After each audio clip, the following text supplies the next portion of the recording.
ସରକାରଙ୍କୁ ନ୍ୟାୟ ମାଗୁଛନ୍ତି ସାମ୍ବାଦିକ। ଝାରସୁଗୁଡ଼ା ଜିଲ୍ଲାପାଳଙ୍କ କାର୍ଯ୍ୟାଳୟ ପରିସରରେ ସାମ୍ବାଦିକମାନଙ୍କ ପାଇଁ ଉଦ୍ଦିଷ୍ଟ ପ୍ରେସ୍ ରୁମ୍କୁ ଦୀର୍ଘ 4 ବର୍ଷ ପୂରିଲାଣି। ହେଲେ ବର୍ତ୍ତମାନ ସୁଦ୍ଧା ସେଥିରେ ପଡ଼ିଛି ତାଲା। ଜିଲ୍ଲା ପ୍ରଶାସନ ତଥା ଝାରସୁଗୁଡ଼ା ଜିଲ୍ଲା ଲୋକସମ୍ପର୍କ ବିଭାଗ ଅଧିକାରୀ ଓ ଜିଲ୍ଲାପାଳଙ୍କୁ ବାରମ୍ବାର ଅନୁରୋଧ କରିବା ସତ୍ତ୍ୱେ ମଧ୍ୟ ତାଲା ଖୋଲାଯାଉନାହିଁ।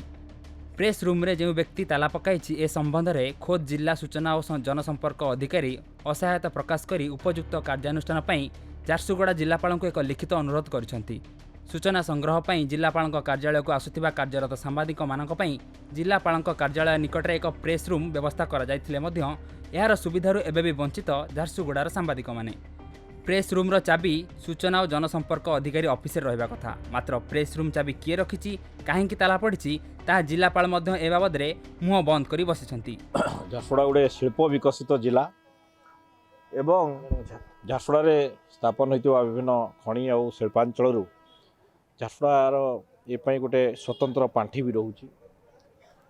15-16 ମସିହାରେ ତତ୍କାଳୀନ ଝାରସୁଗୁଡ଼ା ଜିଲ୍ଲାପାଳ ବିଭୂତିଭୂଷଣ ପଟ୍ଟନାୟକ ଏବଂ ପ୍ରେସ୍ ବନ୍ଧୁମାନଙ୍କ ଉଦ୍ୟମରେ ସେ ଗୋଟେ ପ୍ରେସ୍ ରୁମ୍ ର ବ୍ୟବସ୍ଥା କରିଥିଲେ ଝାରସୁଗୁଡ଼ା ବର୍ତ୍ତମାନ ଯେଉଁ ଜିଲ୍ଲାପାଳଙ୍କ ତାଙ୍କର କାର୍ଯ୍ୟାଳୟ ପଛ ପାଖରେ।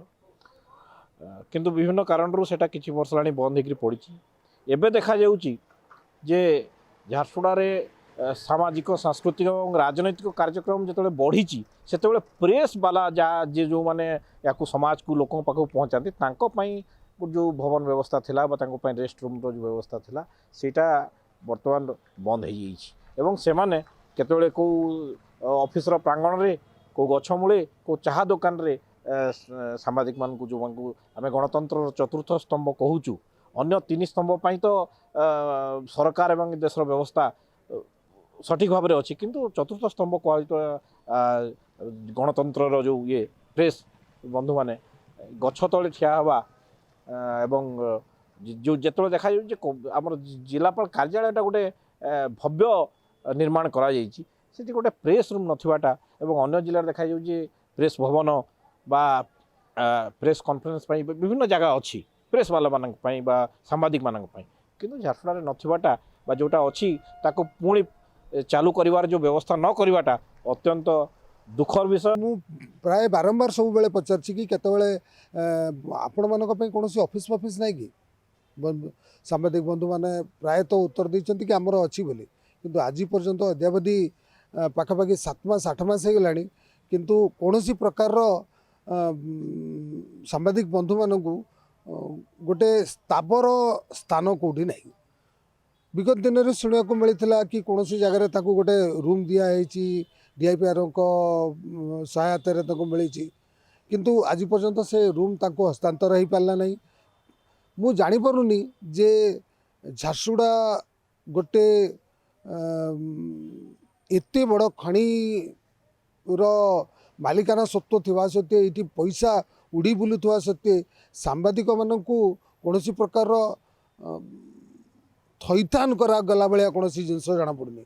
ଅନ୍ୟାନ୍ୟ ଜିଲ୍ଲାମାନଙ୍କରେ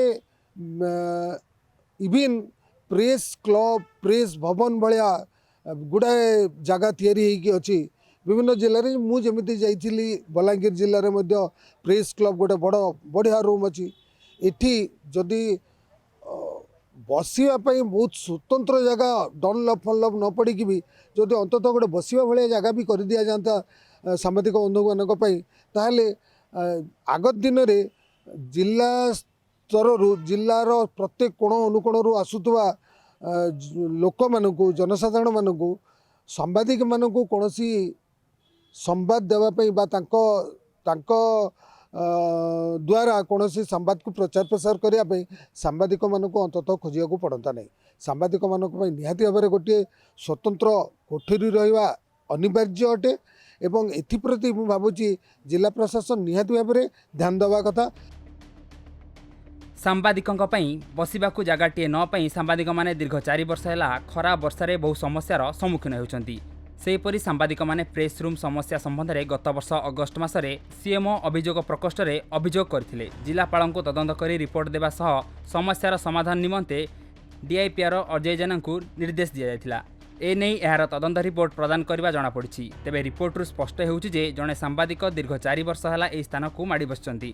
उक्त सांबादिक प्रेस रूम्र चाबी क्या देउनथिबा अन्य सांबादिक माने अभियोग आनिछन्ति। निजे सांबादिक मानक समस्या को समाधान करिपारुनथिबा जिल्लापाल साधारण लोकंक समस्या को किपरि समाधान करुथिबे ए घटनारू बारी होई पड़छि। जे झारसुरा जिल्लापाल ऑफिस पछपटे गोटे रही झारसुरा सांबादिकों एक रूम तैयारी करा जायतिला जहाँकि पाखापाखि 4 ରୁ 5 वर्ष एवं ए रूम रे ताला झुलुची किंतु बारंबार जिल्लापाल को अभियोग करला परे भी सांबादिकों ए रूम सरकारी रूम खोला जाई पारुने कहीं झारसुरा जिल्लापाल ए रूम को ताला पकई रखिचंती ताहा स्पष्ट उत्तर मिली पारुना।